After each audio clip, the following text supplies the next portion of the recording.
Usisahau kusubscribe, like na kucomment.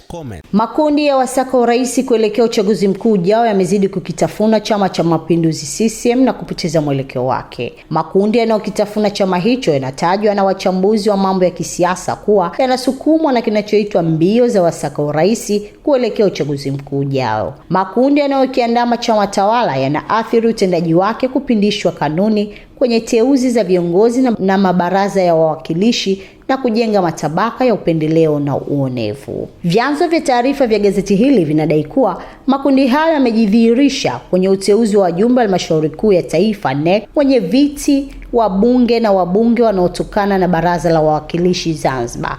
Aidha, nguvu za makundi hayo zilitawala uteuzi kwenye mbio za ubunge katika jimbo la Peramiho mkoani Ruvuma, uteuzi wa wenye viti wa baraza la wawakilishi Zanzibar, katibu wa baraza hilo na katibu wa wabunge wa CCM. Mkutano wa kamati kuu CCM ulifanyika mjini Unguja Jumapili iliyopita, uliongozwa na mwenyekiti wa chama hicho, Rais Samia Suluhu Hassan. Hata Rais Samia alikiri kuwapo kwa makundi na kuonya kwamba yasipodhibitiwa yanaweza kutupeleka shimoni. Ameeleza mmoja wa makada wa chama hicho aliomba kutotajwa jina lake. Mkutano wa kamati kuu ulipitisha jina moja kwa kila nafasi inayogombea. Badala yake, utaratibu uliozoeleka wa nafasi moja kushindaniwa na watu watatu na kuendelea. Uamuzi wa kupeleka jina moja kwa kila nafasi umetokana na hofu ya kuongezeka mpasuko hasa ndani ya bunge, kwa kile kinachoelezwa kuwa wasaka urais wangetumia nafasi hiyo kujijenga na kupanga safu zao za uongozi. Mapendekezo yaliyopelekwa kamati kuu kutoka kamati ya maadili yalitaka nafasi moja kugombewa na mtu mmoja. Kamati kuu ikashindwa kufanya mabadiliko mapendekezo hayo kwa hoja kwamba hata baadhi ya wajumbe wamegawanyika.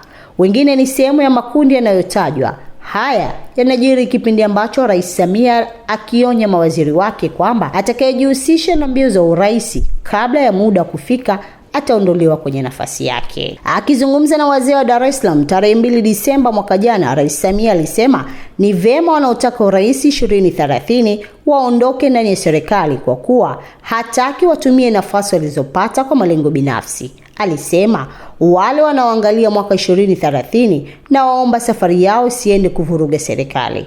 Nimeongea na mawaziri na kuambia na kuangalia mmoja mmoja, kama una nia ya huko, kaa nje, kafanye mambo yako huko. Usifanye hivyo ndani ya serikali yangu. Nimekuweka ukatumikia wananchi. Mungu ndio anajua nani atakuwa kiongozi wetu wa baadaye. Hata hivyo, gazeti hili linaweza kuthibitishwa kuwa baadhi ya wasaka urais wakiwemo viongozi waandamizi wa serikali na makada wengine wa chama hicho wameanza harakati za kupanga safu za kuelekea 2030. Baadhi ya wasaka urais wanaungwa mkono na viongozi wa staafu serikalini na kwenye chama, baadhi ya watendaji wa chama na serikali na wafanyabiashara. Ndiyo maana Rais Samia anapata wakati mgumu wa kuongoza serikali. Si ajabu akalazimika kubadilisha baraza lake la mawaziri mara kwa mara, anaeleza kiongozi mmoja wa serikali.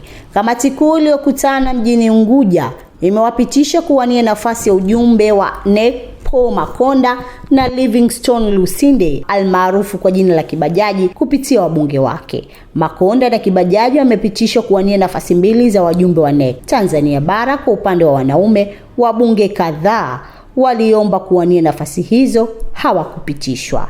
Naye Asia Hamlanga ameteuliwa kugombea nafasi moja ya wanawake bara. Said Ali Juma, Hamza Hassani Juma na Leila Mohamed Musa wamepitishwa kuwania nafasi tatu za ujumbe wa NEC kupitia baraza la wawakilishi Zanzibar BWZ.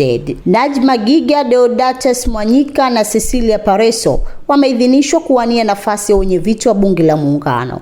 Aidha, kamati kuu imewapitisha Bakari Hamad Bakal, Dr. Shame Al, Simai Mohamed Said na Fatma Ramadhani Mandoba kuwa wabunge katika bunge la Jamhuri ya Muungano kutokea baraza la wawakilishi. Kwa mujibu wa katiba ya Jamhuri ya Muungano wa Tanzania, baraza la wawakilishi Zanzibar uingize wajumbe 5 kwenye bunge la muungano. Mgawanyo huo umetajwa kwenye katiba ya Zanzibar 2010 kuwa utazingatia uwiano wa uwakilishi wa vyama katika baraza la wawakilishi. Wengine waliopitishwa ni Agnes Hokororo, anatakiwa kuwa katibu wa bunge wa CCM, na Machano Othman Saidi, katibu wa wajumbe wa chama hicho kwenye baraza la wawakilishi. Mahmud Omar Hamad na Hudhaima Mbarak Tahil wamepitishwa kuwania wenyekiti kwenye baraza katika nafasi mbili zinazohitajika. Dr. Lazaro Komba aliyeshika nafasi ya 5 kwenye kura za maoni katika mbio za kuwania ubunge jimbo la Peramiho ndiye aliyepitishwa kupeperusha bendera ya chama hicho. Mjumbe mmoja wa halmashauri kuu amesema mnyukano wa makundi umekifanya chama hicho kuondoka kwenye misingi yake na kuelekea kwenye udikteta unaosababisha uminyaji wa demokrasia. Hoja hapa sio uchaguzi.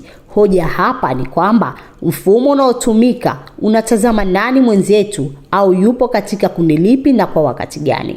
Mathalan, huwezi kuita uchaguzi wakati kumepelekwa majina mawili yakapigiwe kura kutafuta watu wawili wa kushika nafasi hizo. Huu si uchaguzi, huu ni uteuzi. Ni kubariki mapendekezo ya wakubwa, alisema. Dhambi ya makundi ni donda ndugu linalotafuna chama tawala kwa miaka mingi sasa. Janga hili lilianza kujitokeza wakati wa utawala wa Benjamin Mkapa, hasa baada ya kuundwa kilichoitwa wanamtandao wa Jakaya Mrisho Kikwete ili kumuingiza madarakani. Hata hivyo, kundi hilo lilikuja kupasuka kufuatia hatua ya baadhi ya viongozi wake akiwemo Kikwete na Samuel Sita kumsaliti Edward Lowassa kulazimika kujiuzuru wadhifa wake wa waziri mkuu.